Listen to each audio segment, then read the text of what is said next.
Nuremberg Code of 1947.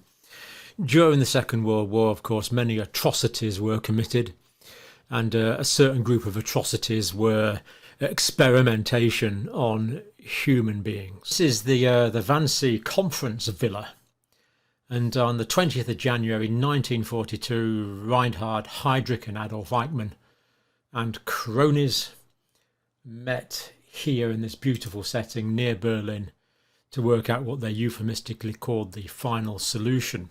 Nuremberg Code, based on 10 points. The first one, all people that are experimented on must enter it with complete free will. It must be utterly voluntary. Dr. Theroux, you actually made a comment that no one was forced to have the vaccination. You must have been fully aware that people, nurses, doctors, people to have their jobs, to keep their jobs, were forced to have the vaccination. Now, do you retract your statement that they were not forced? Senator, no, I believe firmly that nobody was forced to have a vaccine. What if I tempt you with not losing your job? Oh, so it's going to be mandatory. Oh, nobody's mandating anything. It's entirely up to you whether you take the shot or whether you lose your job and become a despised pariah unworthy of basic decency or life-saving organ transplants. And they must have complete informed consent to know what they're doing. Look at all of the safety studies, placebo safety studies on this. So they're inside. They're inside of it? If this folds up. This supposedly folds up. I've got to get online and find it. No, it's okay. It's okay. I already know that it's intentionally. Like, my last question is, how is it informed consent when all of the safety studies, placebo safety studies, are not listed from the manufacturer? That's a great question. If we don't know what we're injecting into ourselves, I don't understand how that's informed consent. That you're exactly right. Okay. And you're exactly right. Yeah. And you are correct. I should not be giving these vaccines at all. Okay. Why are you giving them?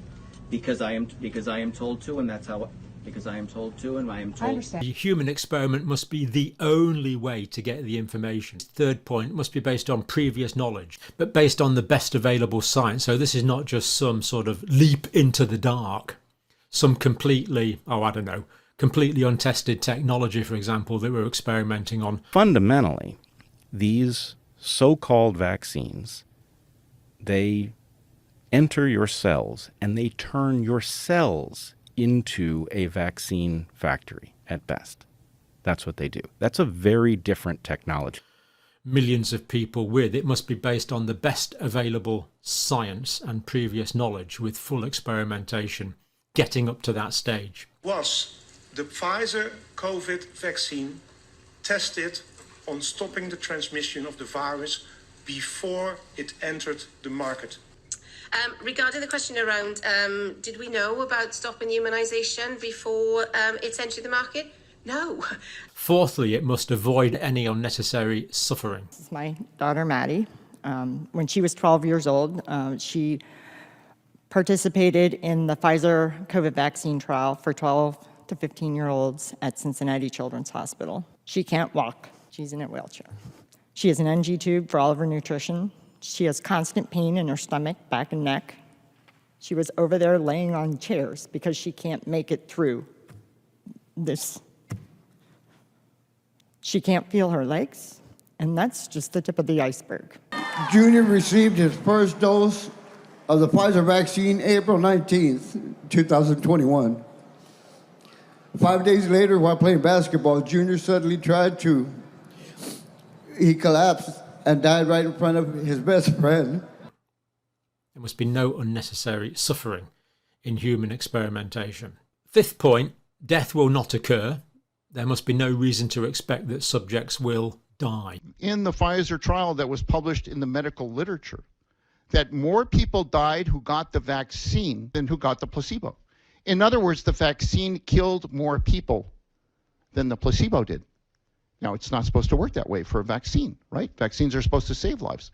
But in fact, in the clinical trial, more people died who got the drug than who didn't get the drug. Sixth point, the risk that is taken must be proportional to the potential benefit and the outcome that comes from the experiment. So this has got to be a reasonably expected beneficial outcome which is proportional to the risk which has been taken. In other words, people carrying out human experimentation must think ahead, must anticipate what could possibly go wrong here. Has this always been done in the time period since 1947 is up to your interpretation. Eighthly, the research must be conducted and closely supervised by proper doctors and scientists. So it's not take this experimental treatment, off you go, live your life as normal. I might see you if there's a problem, but no, it has to be closely, properly supervised by the relevant experts in the field. Ninthly, the subject may opt out at any time. So the subject can say, no, had enough of this, I'm opting out, forget it, walk away at any time, completely free to do so. And the 10th point is the doctors, scientists conducting the research must be prepared to terminate the research if they think there is a significant or realistic risk of unacceptable levels of harm to the individual being experimented on. The insurance actuarial data, he shows that repeatedly you'll see a spike in the vaccine campaigns, and then following that by a couple of weeks, you'll see a spike in all-cause mortality in that same cohort. Okay, so there's just data set after data set after data set. All the vectors are pointing in the same direction. Okay, this is bad. Okay, it's not random. If it was random noise, some things would be pointing this direction, some things would be pointing that direction, and you wouldn't be able to make, you'd have to cherry pick the data to make your point if you wanted to make anything.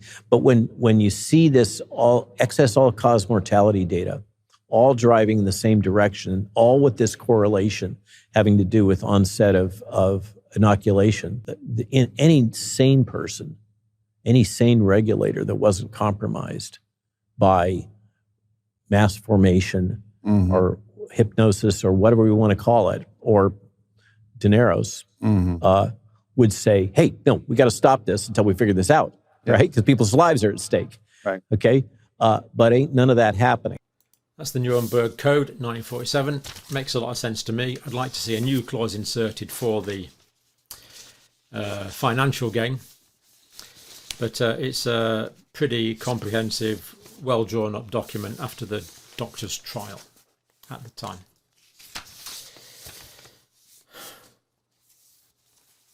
An indictment on humanity that it needed to be done in the first place, of course. Have we moved on from then? Of course, we hope so. If history does anything, it's a warning. History is a warning for the future. That's what I'm upset about, is that I had a principle temporarily. Like, if I was in Nazi Germany, I would have stood up to the regime. I wouldn't stand up to not being able to go to a pub for a month. I would have been like, Anne Frank, she's in that attic there. I saw her. It doesn't matter what the point of principle was. The point is I would have been a chill.